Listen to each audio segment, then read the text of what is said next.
Bonjour, et tout d'abord, merci pour votre intérêt avec ces 3000 vues pour le premier épisode de Quentin vous éclaire. Comme vous l'aurez noté, cet hiver 2019 est particulièrement doux et désormais le risque de vague de froid est plutôt limité. Cette situation favorable se combine avec des stocks de gaz et de charbon très confortables qui ont été reconstitués en 2018.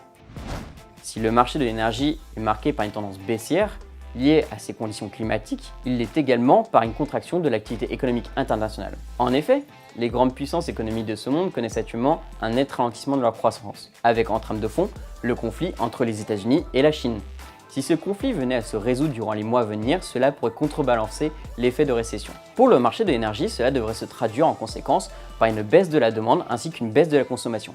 Ce mouvement, s'il s'accélérait, pourrait provoquer une baisse du prix du pétrole et du gaz, d'autant que la disponibilité du gaz naturel liquéfié en Europe est très élevée.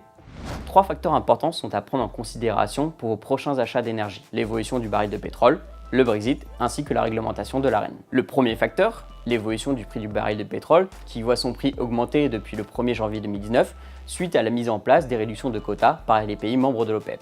Le second facteur d'incertitude relève du Brexit, et plus particulièrement son impact sur le prix du CO2 qui est particulièrement volatile. Le troisième et dernier facteur de tension sur le marché provient de la réglementation de l'ARENH. Nous attendons actuellement la publication du prochain décret. Nous avons par conséquent une tendance conjoncturelle baissière contrebalancée par des facteurs de risque difficilement prévisibles.